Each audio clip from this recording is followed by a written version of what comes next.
Tonight, a one-of-a-kind conversation that brings you center stage. As we work our way through a pandemic, we're looking for a view from you. What do you need from your community leaders? Is it help with basic needs, training for a new job, more patrols and protection? And what do you want your community to be like when we are through this crisis? What will make you feel ready to return to work, to public places, to gatherings? Join us tonight by phone, text message, and social media and give us a view from you. Tonight's program is presented by Social Pinpoint and Consultation Manager, part of a suite of fun and interactive tools for your stakeholders to give feedback and for you to easily record, track, analyze, and report it. Visit them at socialpinpoint.com/a view from you. Additional support comes from the National Civic League, home of the All-America City program and the Civic Index, for taking your civic engagement to the next level.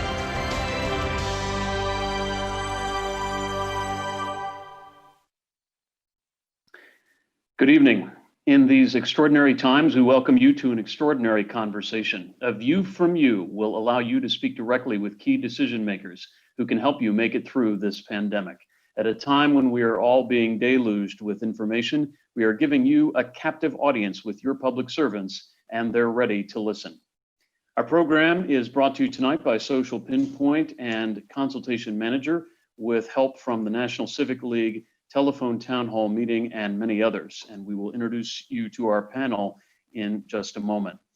Our plan for tonight will include poll questions with real-time results, but the centerpiece of the night will be your opportunity to tell us your stories and respond to questions from our panelists. You'll be able to do that by phone, text message, and web browser.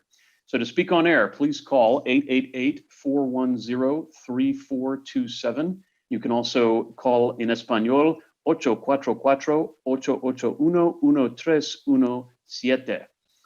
You can text View from You, no spaces, to 22333. You can tweet us, #View from You. You can also visit polev.com/View from You. So we've got room for everybody tonight, and we look forward to hearing your comments.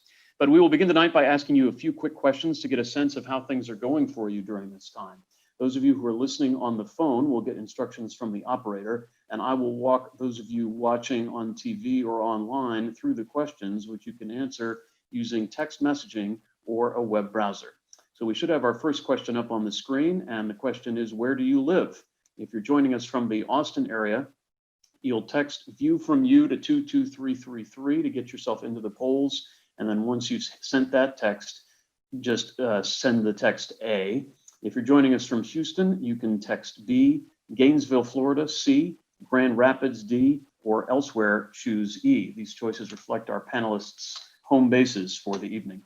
So again, to participate in our text message poll up on the screen, text the phrase View from You, no spaces, to 22333 to join the polls, and then put in the letter choice for your origin city tonight. Again, our panelists tonight come from the Austin area, Houston area, Gainesville area, and Grand Rapids area. Tonight, it looks like so far we have a tremendous showing from Grand Rapids on the telephone line. So I'm sure our panelist, Dr. Washington, will be very happy to hear that.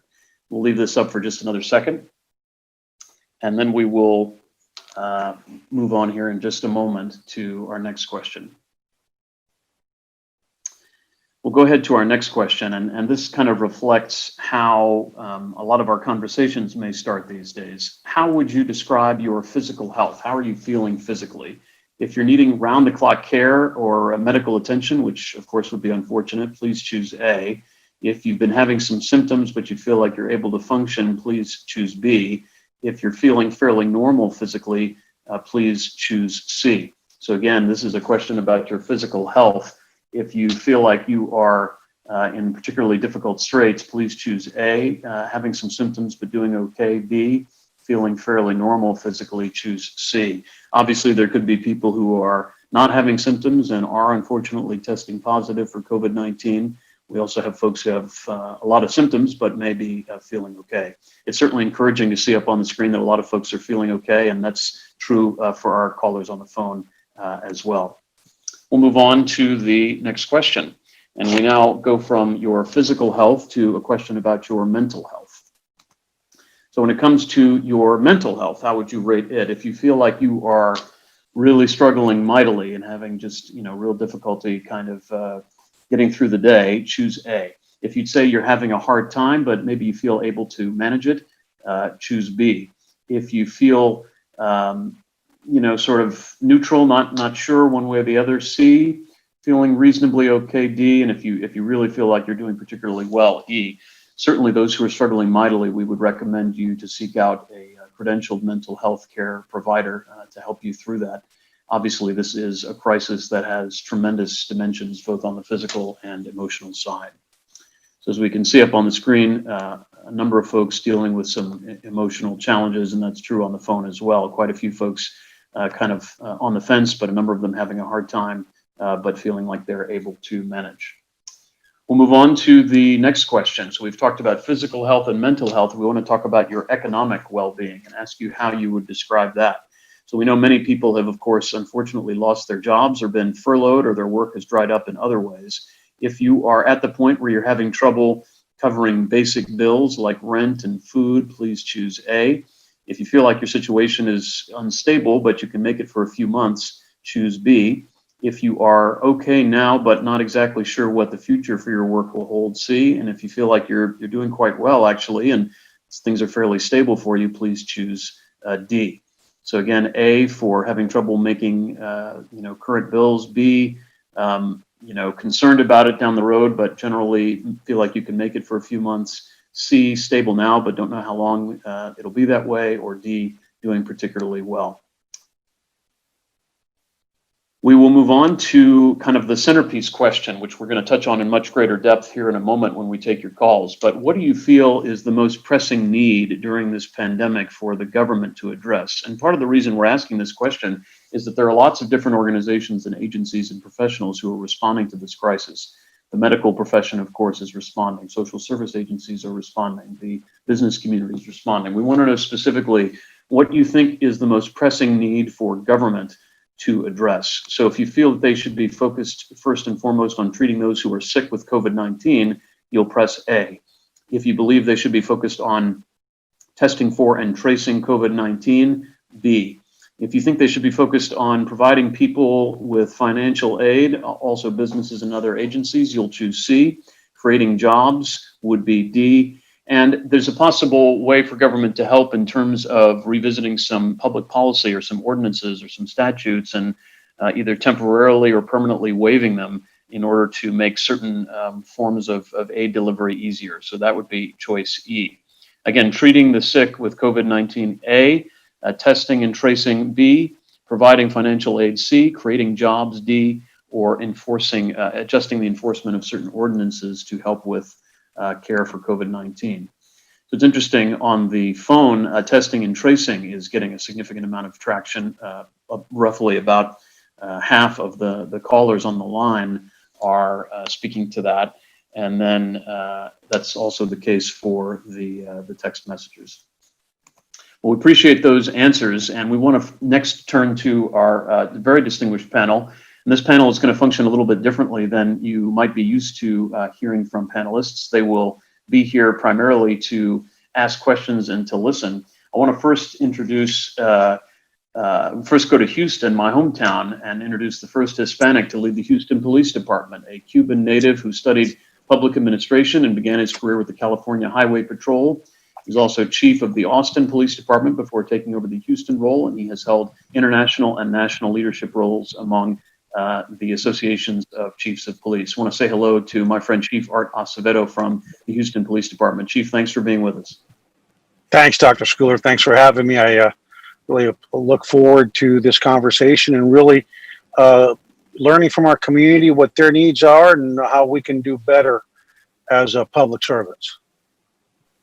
Next, we'll go to Grand Rapids, Michigan, where the city manager has worked in local government for some 25 years and has held municipal leadership roles in both Austin and Fort Worth.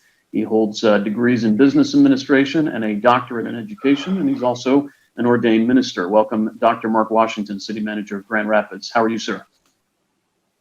I'm good, Larry. Thank you for having me. It's good to see everyone and Chief Acevedo, Judge Eckhardt, hello. We will next go to Gainesville, Florida, where the city manager has presided over 4 Florida cities over a long career. He's also a Navy veteran, has degrees in liberal arts and government. He is the past president of the International City Managers Association. My friend, the city manager in Gainesville, Florida, Lee Feldman. Good evening to you. Thank you, Dr. Schooler. Glad to be here and looking forward to a really thorough and invigorating conversation. In a little while, we're going to be welcoming Austin's 52nd mayor, who was named a global rethinker by Foreign Policy and one of the nation's 25 most disruptive leaders by Living Cities. He's also a trustee of the U.S. Conference of Mayors and an award-winning performer as Mother Ginger in Ballet Austin's The Nutcracker. He is my friend Mayor Steve Adler, and I think we are waiting to have Mayor Adler join us here shortly.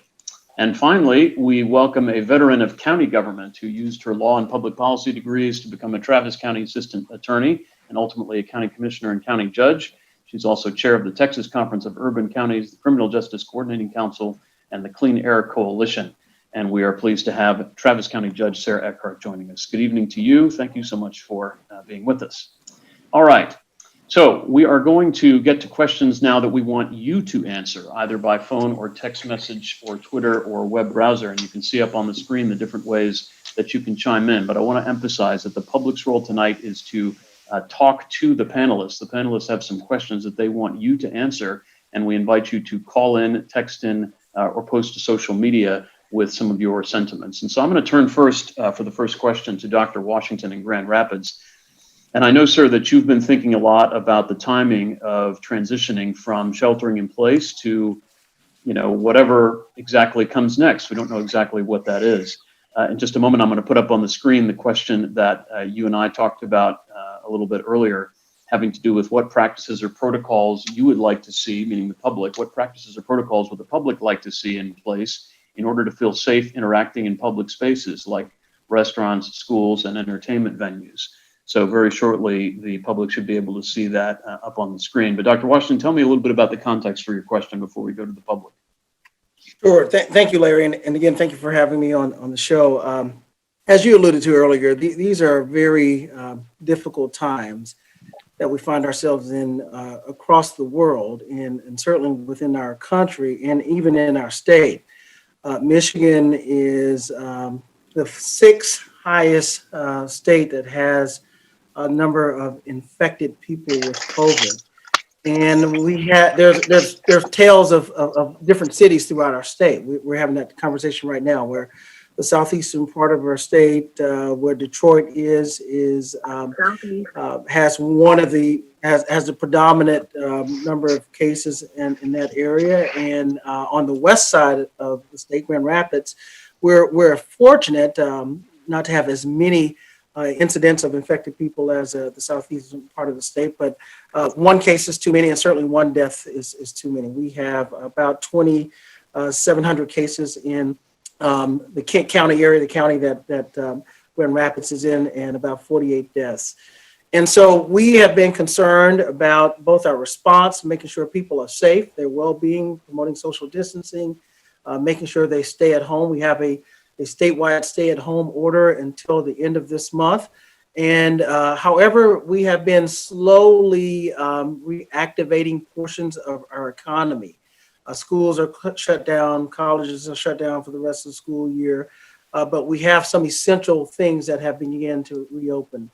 Construction, manufacturing, as well as some other essential services around make sure people have access to food. However, the majority of our small businesses, particularly retail, restaurants, bars, entertainment venues are still closed. And so we are working as a community on how to best reactivate our economy in a very safe manner. We understand that it cannot be a light switch where everything comes on at once. At the same time, everything cannot remain stagnant because we may address the physical health of the community, but also may risk the economic health as well. So there's a delicate dance, there's a delicate balance. And so as we begin to wrestle with these issues, we are thinking about how do we begin safely reactivating some of those spaces, and what does the public want to see happen to make sure that they can feel safe interacting in public as we start to reopen. And we know that a portion of our community has been disproportionately impacted, people of color. And so we're very sensitive to that. And so that hence the reason for the question tonight. Thank you very much, Dr. Washington. And I want to go immediately to actually a resident of your community who wanted to express some sentiments around this. Katie is joining from Grand Rapids. And let me make sure that we are ready to take her call. And I think we are. Katie, if you can hear us, please go ahead. Yes, I can hear you. I was just going to say, it was really more of a comment, just that that I appreciate what is being done, how seriously everything is being taken, all the measures to keep us safe.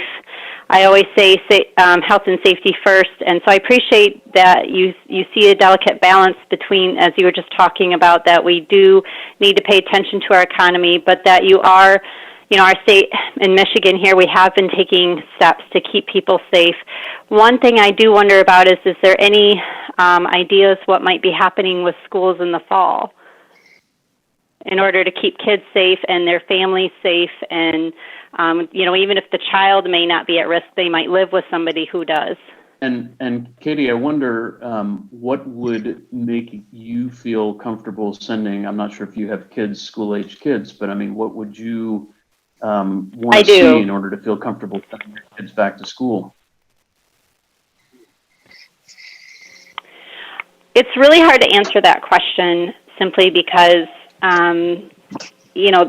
at schools there are so many children and so many opportunities to be exposed that it's, I certainly don't envy people who are trying to answer this question, but certainly the, less children, maybe even continuing some homeschooling or virtual learning. I really don't have a good answer. That's okay. None of us probably have all of the answers. So I want to thank you for joining us tonight, and certainly hope that you and your family can stay safe as things move forward. I'm going to try to get a couple of other comments here in. As you can see on the screen, you can text your comments in to 22333. If you've already joined the polling on Poll Everywhere, you can just start typing your message, or you may need to type view from you.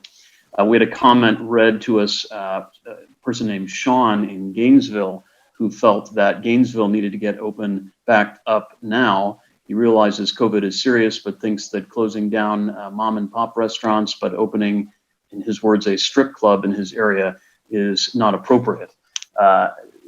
Lee Feldman in Gainesville, I know you've had some difficult decisions even up to today about what should be open and reopen, and I guess I wonder, what are folks telling you should be considered in order to decide what should open and what shouldn't? Well, it's interesting because we pretty much have a divide within the community. I think for the most part, everybody wants things open now and they're willing to practice physical distancing. I don't use the term social distancing because we still need to socialize in different ways. But physical distancing, individuals to wear masks, those are, or facial coverings of some type, seem to be the standard, and most people are adhering to it. In Gainesville, we are in what we call phase one, following the governor. The way it's structured here is the governor provides orders. We can be more strict. The county can be more strict, and then we can be more strict than the governor and the county. But for retail spaces right now are open, but they're limited to 25% of their occupancy. In Gainesville, it's further limited to one person for every 500 square feet.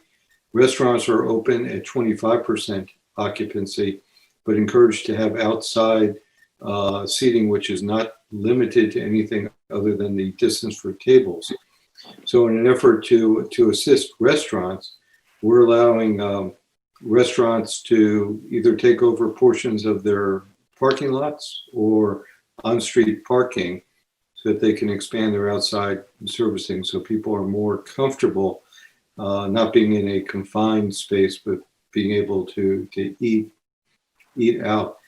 Where we're struggling a lot is in parks. What are reasonable rules? Today we opened up tennis courts, but we took down the nets in every other court, limited everything to single play. Dog parks are open, but capped at 10 individuals. The issue I had this evening and still dealing with is we closed a skate park down because we had no way to secure it.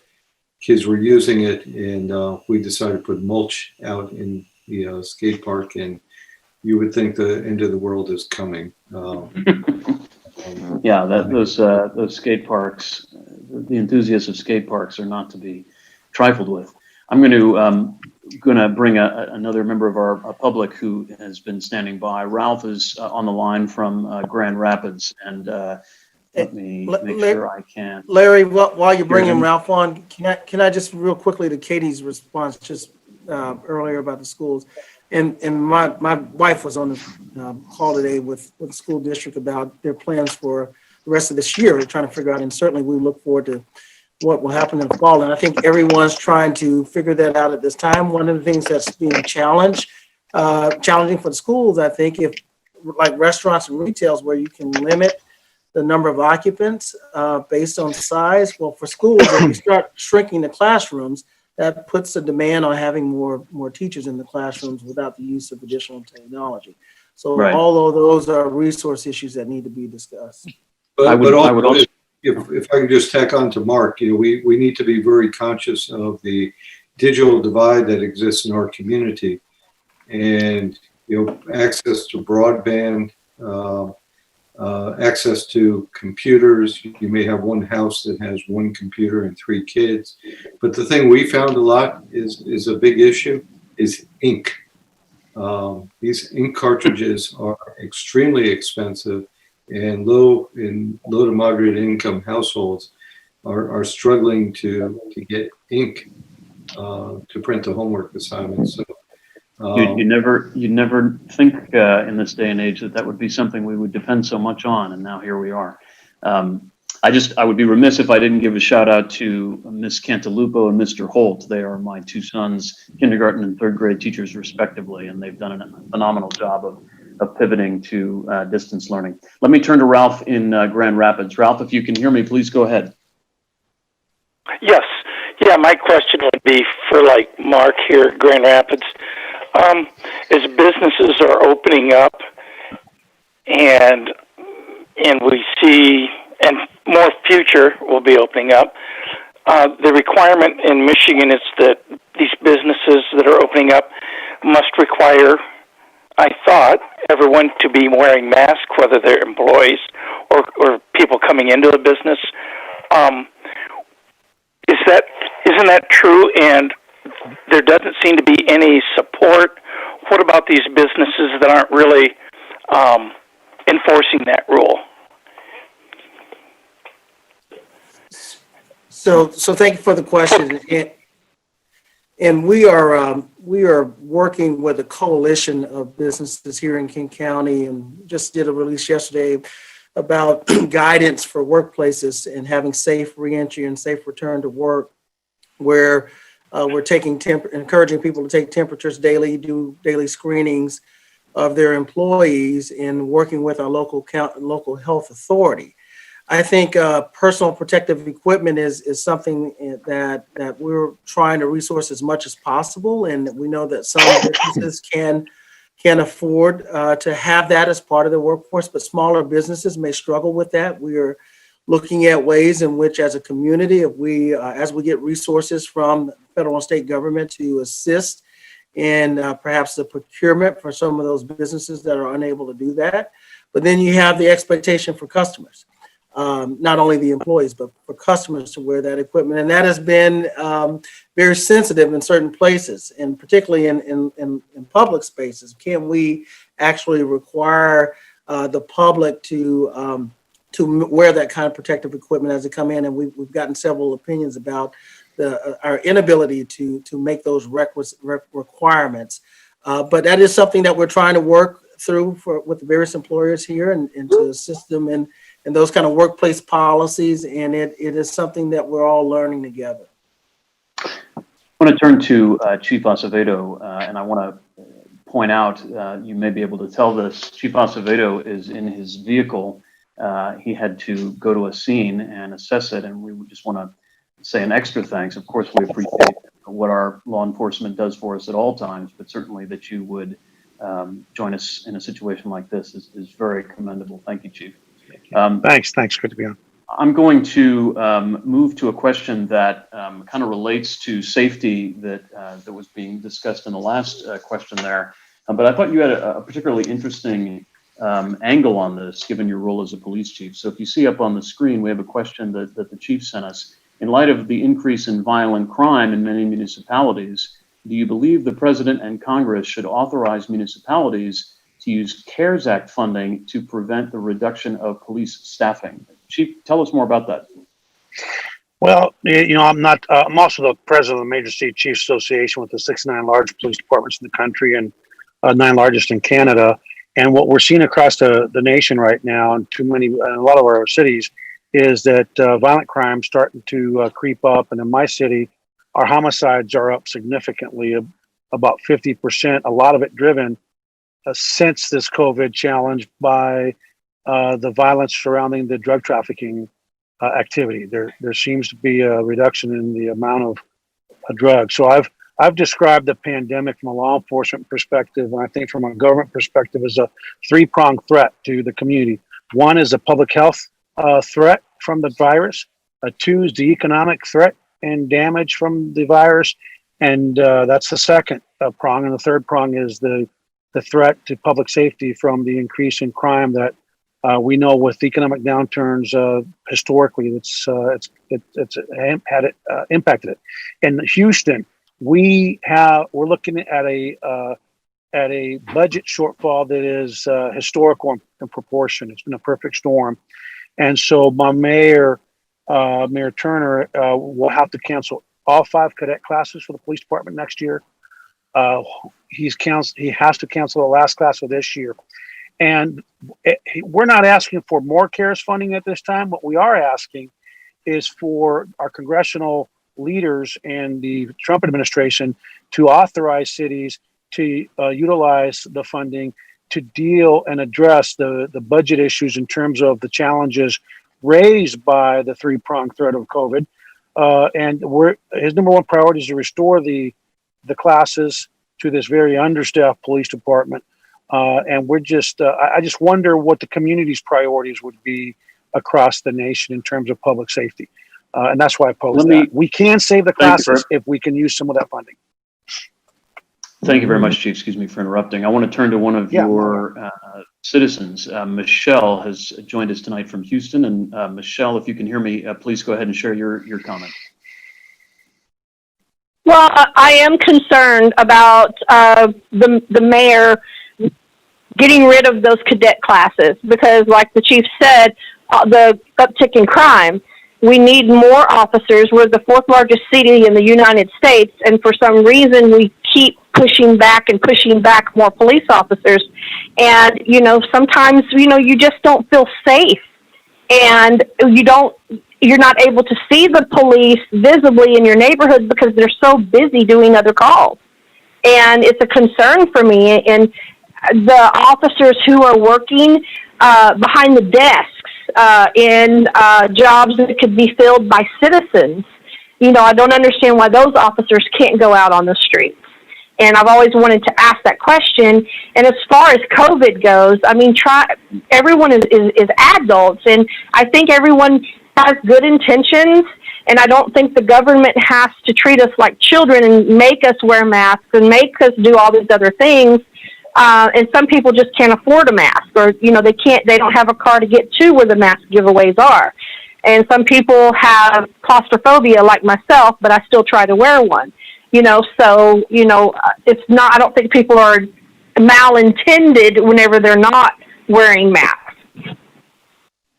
Thank you. Can I address that a little bit? Please do, Chief. And I really appreciate, I think it was Michelle that made the comments here in Houston. And let me just say that public safety is one of Mayor Turner's highest priorities. But unfortunately, I always tell them we need an exorcism in our city. If it's not a hurricane, it's a tropical storm. But there seems like one thing after the other. What I love about Houstonians, we rise to the challenge. Let me just start off by the issue of staffing. He actually started raising staffing for the first time in over 20 years. We actually increased staffing by over 100 positions in our department. And then boom, look at what happened. We had COVID, and our economic forecast is just miserable right now. So if we can just put some pressure on our congressional leadership, the mayor's not asking for more COVID money through the CARES Act right now. We can't print money as a city. We just cannot do that. We don't. Our reserves will be gone in this current budget, this upcoming budget. So what we're simply asking is for Congress and the administration to allow the CARES Act funding to be used to plug some of the holes in our budget that are a direct or indirect result of the impact, the second prong, to address the third, which is the economic impact of COVID, to address the third prong, which is the public safety. The last thing I will say for us here in Houston is that people don't realize that 20 years ago, in the last 20 years, the city, because of budget shortfalls, has reduced our civilian non-sworn staffing in half. We used to have over 2,000 civilians in our department. We now have hovering over about 1,000. Well, the work doesn't go away. So what that forces me to do as the police chief is actually, you're right. In some instances, we're using officers to do the work that civilians do. But the problem is, if we don't get more, if we get rid of more officers to hire civilians, it's the only way we can do it. When the hurricane comes or the crime spike comes, we can't use civilians to do police work, but we can take some of those officers off the desk duty temporarily, which is what we do for surges across the city. So really good observations, and please help us by reaching out to our congressional delegation and to the White House. Just ask them to let us authorize the use of the funding to plug some of those holes in public safety. So, Chief, this is Lee Feldman. If for some reason you can't get the White House funding, let your cadets know we're still hiring. We'll return them to you after 20 years. Oh, Lord. We'll take some too. I'll have to remember that. I did not anticipate some intramural competition on this. But we're going to make sure that the administration knows that, so we can get some of the funding that was going to your city to come here. You seem to be doing well. I want to let folks who are currently on the phone know that if they would like to get in, they can press 0 and they'll be speaking with the screener and be able to join us on the air. You can see up on the screen that you can call in if you're not on the phone already. You can also text us, and we appreciate all of the text message responses that we're getting. And if you're on social media, you can use the hashtag #ViewFromYou. Also want to say hello to my friend Mayor Adler, and I know he and just about all of our panelists are being pulled in approximately 17 different directions at any given moment. So thank you for making some space for us tonight and joining us. And we intend to get to you here in just a moment, but it's good to be glad you're here. Welcome. Thank you. All right, well, we are going to step aside for just a short break, and we're going to be back with more of your comments and answers to the panelists' questions right after this. You are watching A View from You from Social Pinpoint and Consultation Manager. We'll be right back. A View from You is being presented by Social Pinpoint and Consultation Manager. They're a suite of tools that together create a full community engagement platform.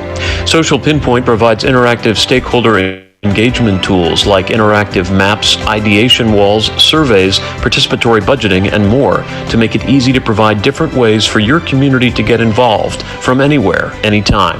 With this data, Consultation Manager makes it easy for you to track, understand, and analyze your stakeholder data and interactions to better understand the feedback you receive in your planning projects. Organizations across the US, Canada, Australia, and the UK use these tools to build a thorough understanding of stakeholder stakeholder information as a base for creating outcomes based on community feedback. If you're interested in learning more about Social Pinpoint and Consultation Manager, visit socialpinpoint.com/a view from you to get in touch. One of their friendly team members will reach out to you. That's socialpinpoint.com/a view from you. Welcome back to A View from You, a national conversation on recovery from the COVID-19 pandemic. I'm Larry Schooler, joined tonight by Gainesville City Manager Lee Feldman, Grand Rapids City Manager Dr. Mark Washington, Austin Mayor Steve Adler, Travis County Judge Sarah Eckhardt, and Houston Police Chief Art Acevedo. We're very happy that you have joined us, and we have a number of ways for you to participate. You can call us on a toll-free line, either in English or in Espanol. You can tweet us on social media, #ViewFromYou, or you can text us. And we're about to put a question up, or actually we do have a question up on the screen from Mr. Feldman in Grand Rapids. So Lee, I'll let you speak to it. It's an interesting set of questions around the interplay between different levels of government. It kind of ties back into what Chief Acevedo was just talking about in terms of the need for assistance from the federal government at the local level. Tell us more about your questions. So certainly. So just so Mark isn't worried, I'm still not in Grand Rapids. But here in Gainesville, the issue really is, what we're seeing is that there's a lot of confusion in the messaging that is out there. The White House has daily, or at least I think they still have daily press conferences. Our governor is messaging out there almost daily. The chair of our county commission is, and of course the city is, and we're not always on the same page. And so what's happening a lot, I think, is that people don't know where to turn for the answers on there. Is it the local government, is it the county, is it the state, or is it the federal? To some degree, it probably is some combination thereof, but how do you sort through that? There can't be a one-size-fits-all response to this COVID-19 pandemic and reopening, the city, the county, the state, and ultimately the nation and the world. So I think it's important to get an understanding is. Are we all on the same page, or are we not? And then the question at the local level that I've been facing is, who should the message come from? Should it be the local government leaders, whether it's the mayor or the city manager, or should we be deferring to the public health officials for giving the message, or again, some combination thereof? And so I think that becomes a very delicate balance as we're trying to put the messaging out there. Sometimes an epidemiologist has a little bit more credibility than either the city manager or the mayor. Sometimes the city manager or the mayor has a little bit more understanding of the community and what is acceptable than the epidemiologist. And so I think we're seeing that play out at the federal level, right? Between the White House and Dr. Fauci. But sure. I think to some degree it's even playing out in our own communities. I want to turn to Mayor Adler. I'm putting him very much on the spot here. He just got here. But I know that you have been working also with Travis County Judge Eckhardt, who of course can jump in as well, on a set of guidelines within the city of Austin, within your jurisdiction. And there's been kind of a give and take would be maybe a diplomatic way to put it with the state of Texas. And I wonder if you have any kind of thoughts on how things might improve in the way of coordination between the different levels of government from where you sit. I'm not sure the issue is one of coordination. I think it's a question of how much politics plays into what should be a healthcare response. I think the best example of that is the issue of face coverings. In Texas, our governor and our lieutenant governor have both said that they believe very strongly that everybody should be wearing face coverings when they're going out in public, and aren't going to be able to social distance. So they're in agreement with the advice they're getting from their public health professionals. We're getting the same advice from our public health professionals, and for that reason, we made wearing face coverings mandatory in our city. Obviously, there was some blowback from that, and in the governor's most recent order, he specifically said that cities were no longer able to enforce with criminal or civil penalties the failure to wear a face covering. I think that sent a very confusing message. Because I think that people hearing that were not sure whether or not wearing face coverings was an important thing to do or not. We had gotten to a place in our community where more and more people were wearing them, and I was real concerned about the messaging, the communication with respect to face coverings would be lost. So what we did is so that we would follow the order of our governor, we kept it mandatory because it's so important, but we said in bold type and say orally every time we talk about it that the failure to wear a face covering is not enforceable with either a civil or a criminal penalty. It's still important. What we say is that the penalty for not wearing a face covering is that more people are going to get sick and some of them will die. And that ought to be penalty enough. Right. So there's a confused message at both stages of that. The confusion when the governor seems to indicate that it's not important, and we're perhaps confusing the message we're told when we say it's mandatory, but the penalty is not the usual kind. Yeah, it reminds me a little bit of parenting, I have to say. You know, I can tell my kids something is mandatory. They may not believe me unless there's a specific positive or negative consequence associated with following my mandates, or my wife's and my mandates. I want to turn to a comment from the audience. We have Garrett, who has been standing by. He's in, I believe, East Bernard, Texas. And Garrett, if you can hear me, please go ahead with your comment. Yes, I can hear you. So my question is why nobody is discussing William Bryan, who is the head of science and technology at the Department of Homeland Security, back in April, like somewhere around April 20th. He was at the coronavirus task force briefing, and he got up and spoke about how high temperatures and humidity can kill the virus. Above 80 degrees and sunlight kills it in less than 1 minute on contact. Why are we not discussing that when it is 90 degrees and sunny in Houston every day, and everywhere that the sunlight touches, it kills the virus in less than a minute? It's an interesting question, and you know, our panelists tonight are not required to answer anything that they're hearing. Well, Larry, let me be the first to answer. I can Please give you do, Doctor. the answer here. It hadn't got 90 degrees here in Grand Rapids in a long time. I think people aren't talking about it because all the scientists here tell us that that's not true. We wish it was. We wish that at 90 degrees or in sunlight the virus would go away. But that's not what the scientific evidence is saying.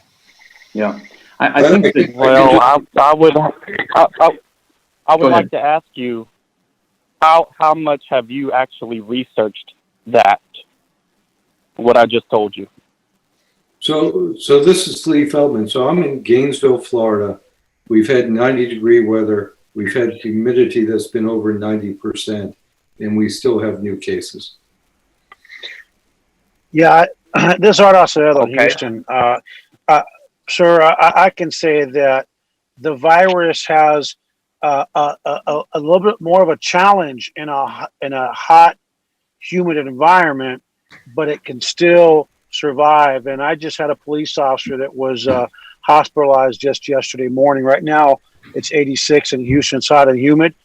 And I think that from what I've seen, that it will be less prevalent in that kind of environment, but it certainly does not make it completely go away. It's still very prevalent. And the challenge is what happens in the fall if we all don't take the precautions? You know, my department is we're the fourth largest state in the country. We put in the precautions based on CDC guidelines, and I'm happy to say that in other cities, we've had over 7 police officers die from COVID since this all started. I've only had 3 officers hospitalized and a workforce of 6,500 employees. And I think part of that is that we didn't wear masks because we were told we had to.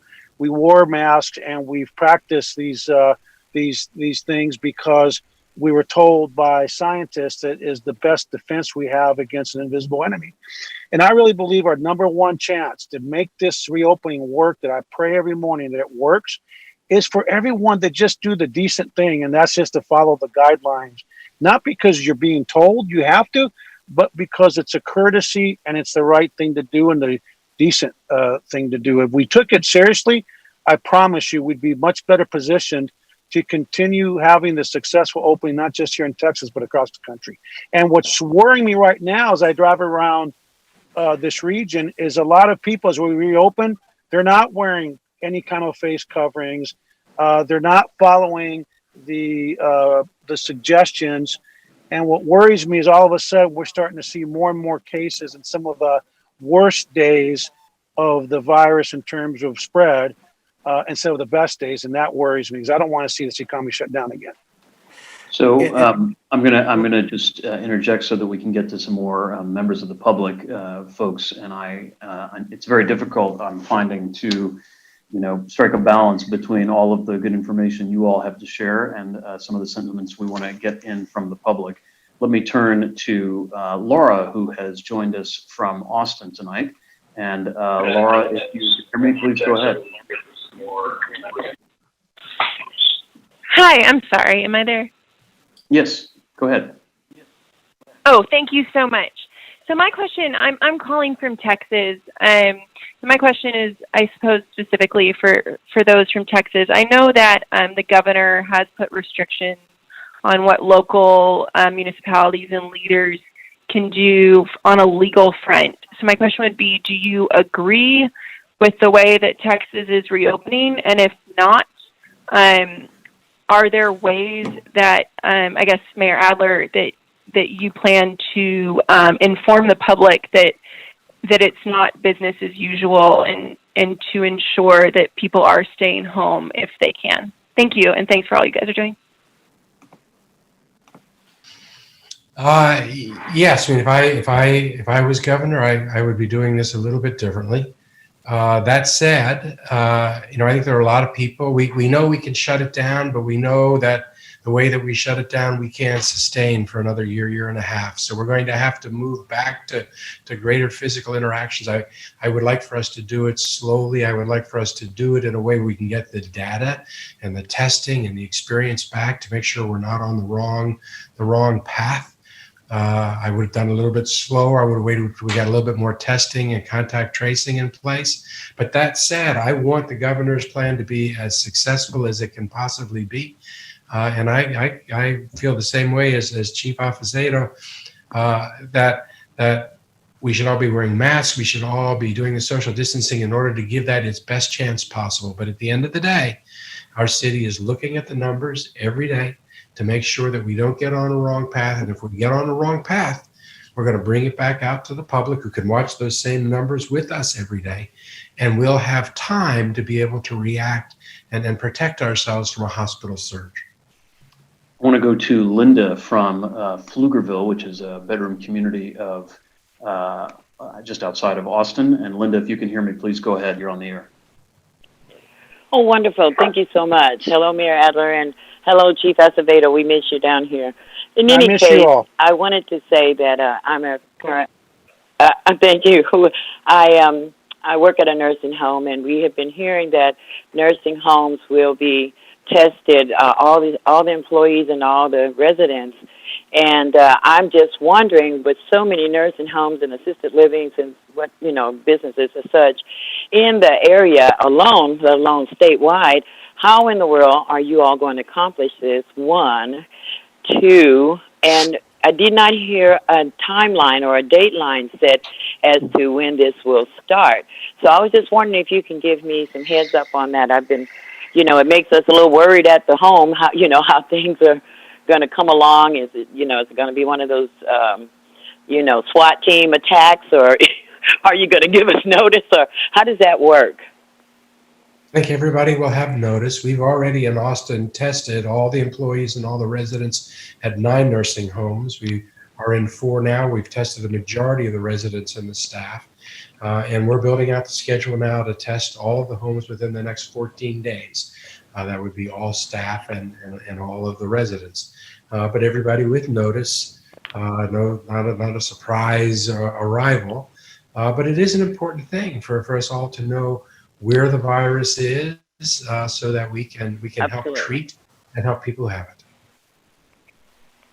Very good. Thank you so much. Thank you very much, Linda, for your call. I wanted to also mention we've had a caller who joined our Spanish line in Espanol, which is at the bottom of the screen. Yo hablo español.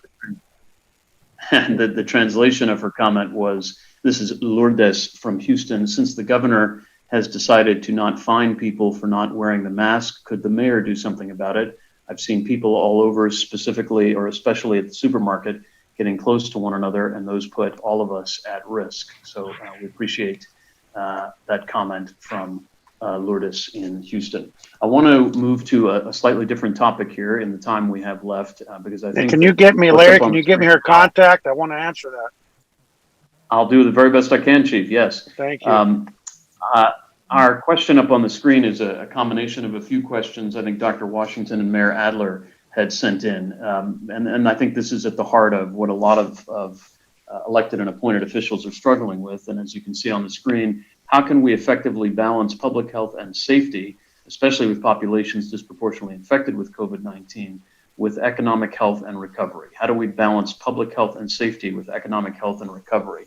How much risk should we take in reopening businesses and physical interaction? So that's the question that we'd like for you all to respond to. You can text to 22333. You can call us. If you're already on the line, please press 0 and speak to a screener, or send us a tweet at #ViewFromYou.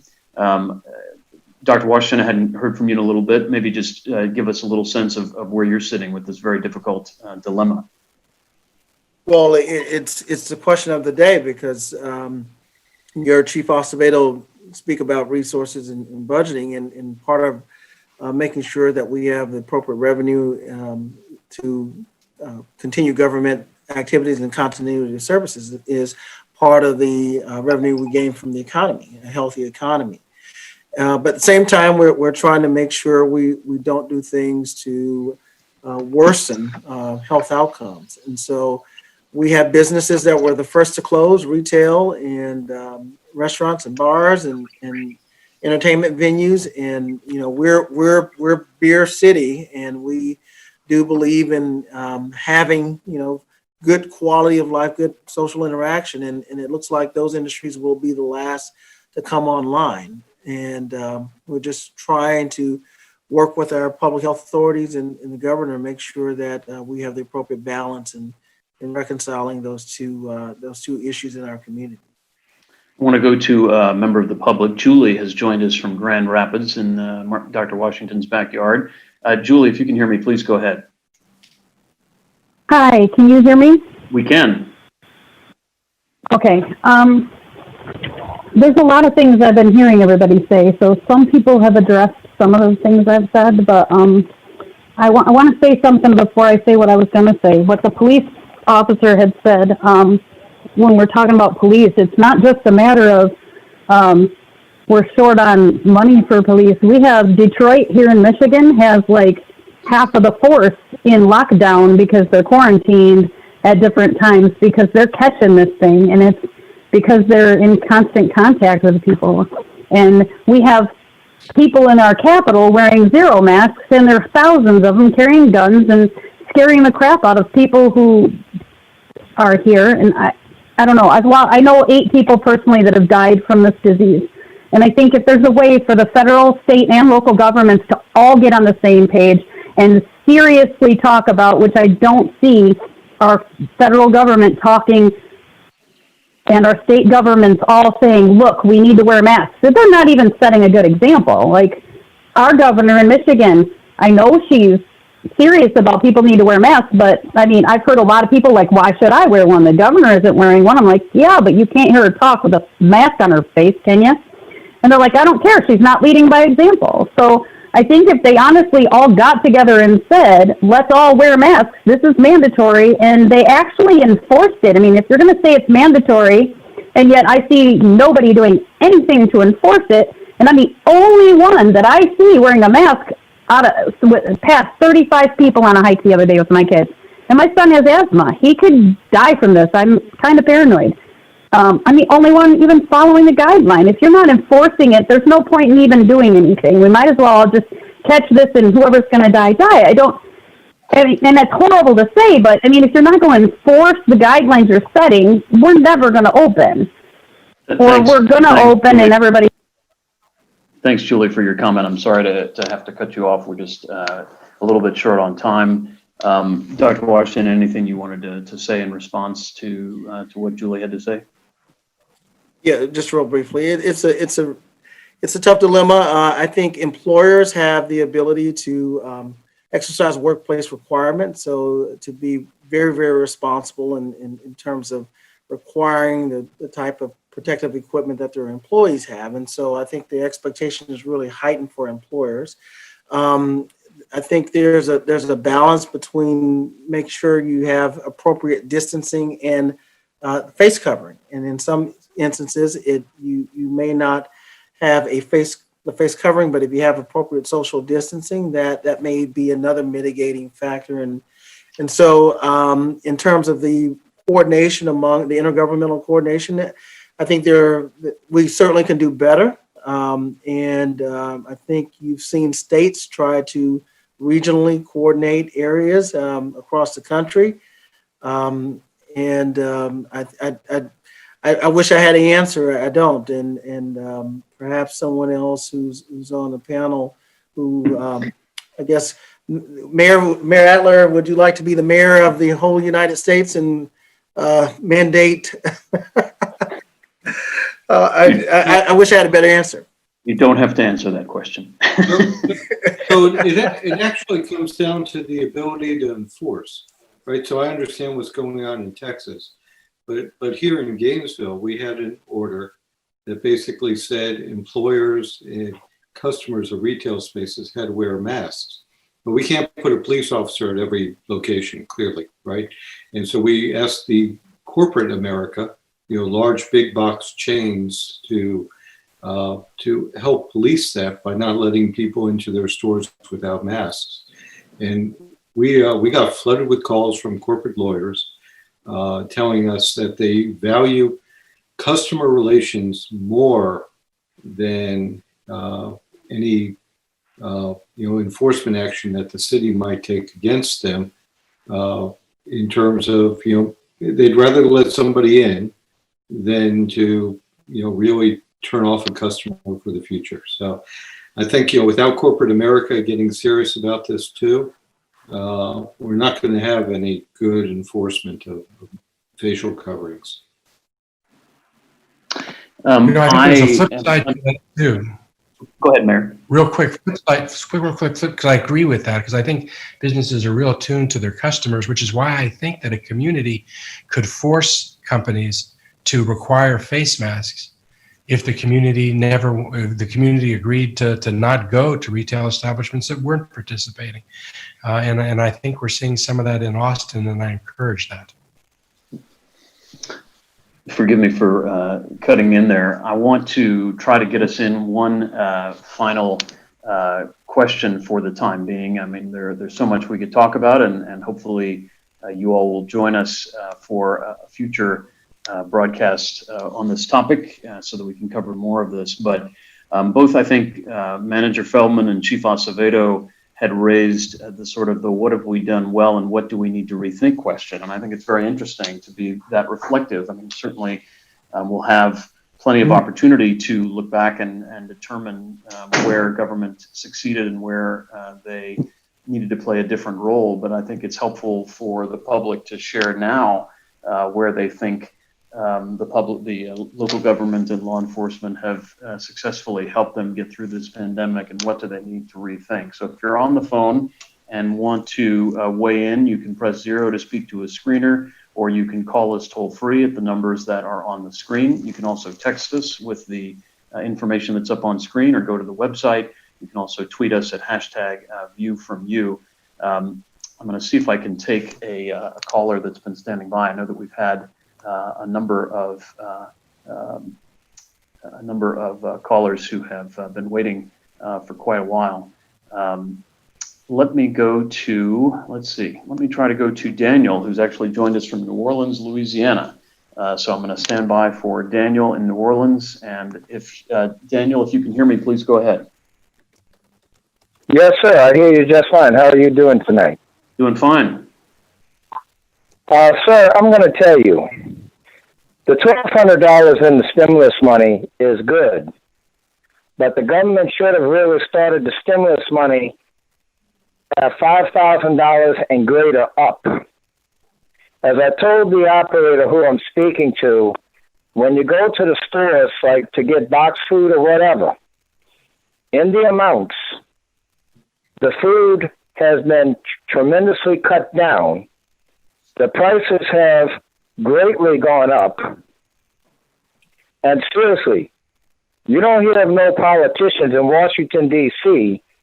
taking no pay cuts or whatever, or hearing of them scuffling along.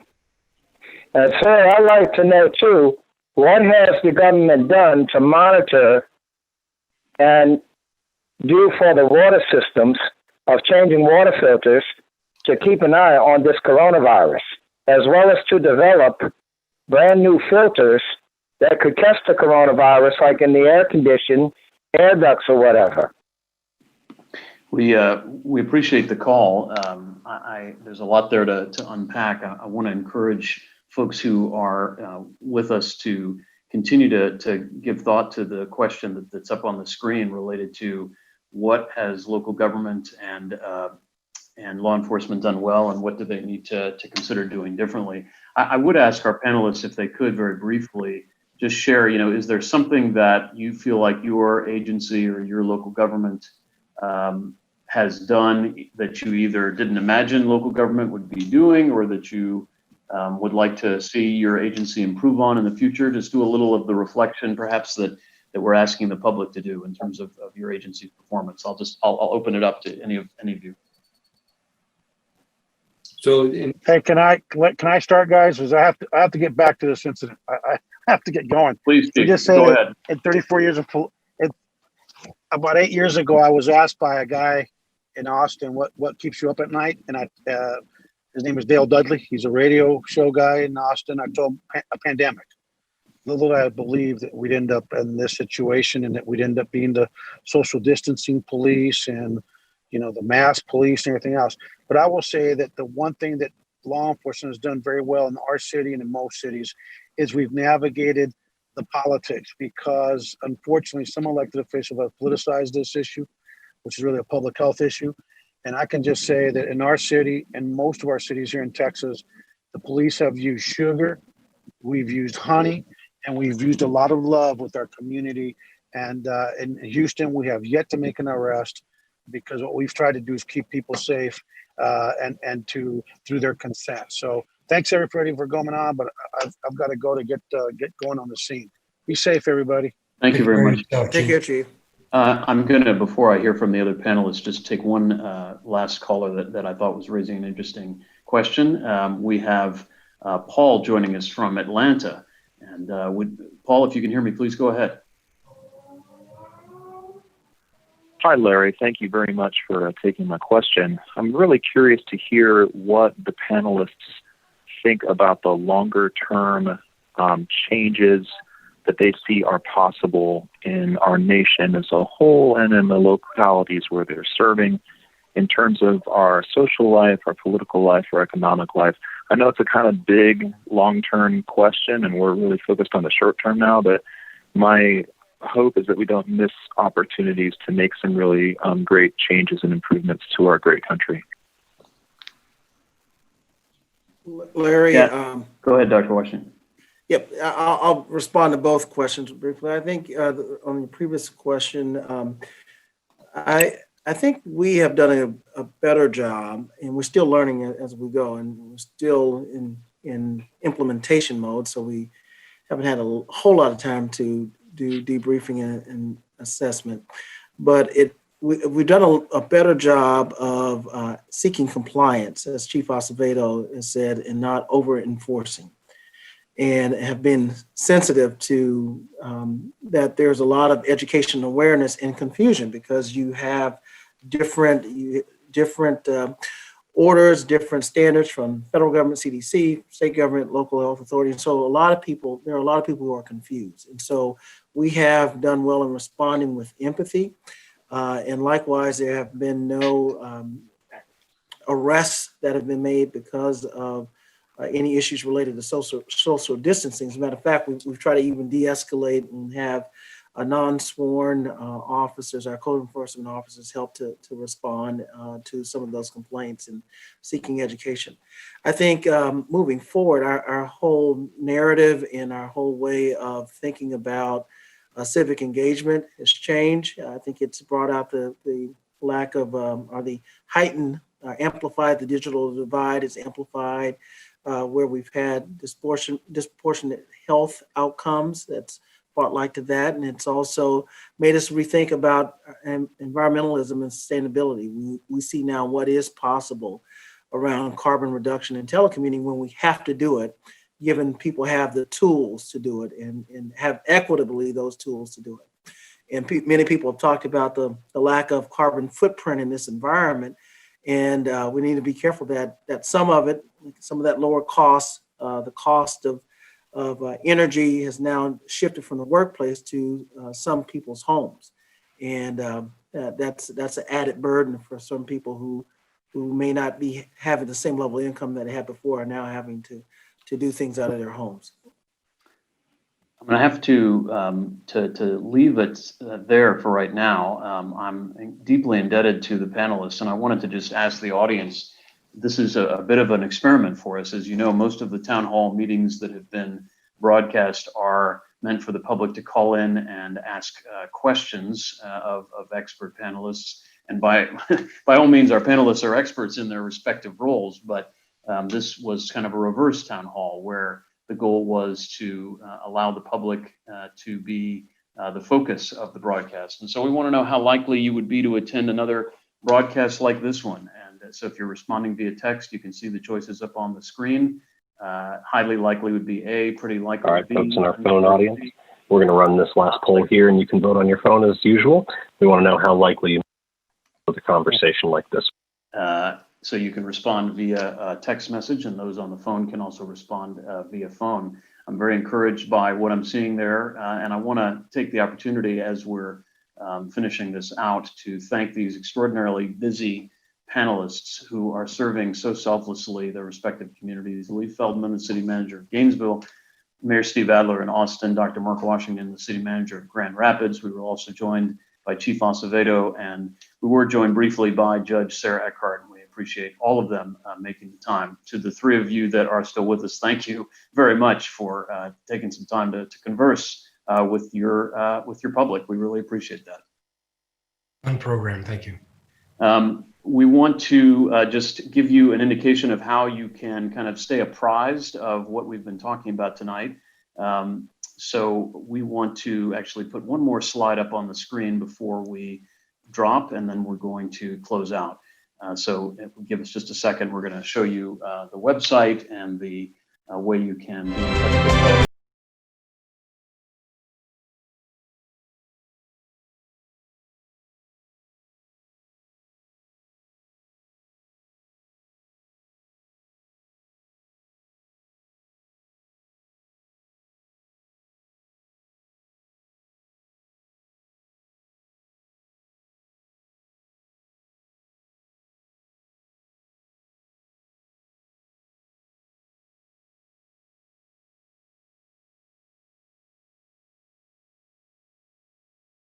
You all the special backdrop that was developed by Sammy Schooler, age 8. He's managed to get all of the states represented in and draw them fairly accurately. I think Dr. Washington and Mr. Feldman will agree that Michigan and Florida are drawn fairly accurately to scale. So thanks to Sammy and to the rest of my family for putting up with this broadcast tonight. They're all here watching. We just want to share with you ways that you can keep in touch. You can review the video at aviewfromu.com. You can continue to post on social media at #viewfromu. You can reach us at larry@aviewfromu.com, or you can call our hotline and leave us a message at 800-934-9182. Again, 800-934-9182. Want to make a special note to thank Social Pinpoint and Consultation Manager for their generous support of our program tonight, to the National Civic League, and to our panelists, especially for taking the time. Most importantly, though, thank you for joining us, for being part of this conversation, and we hope you'll stay safe. Good night.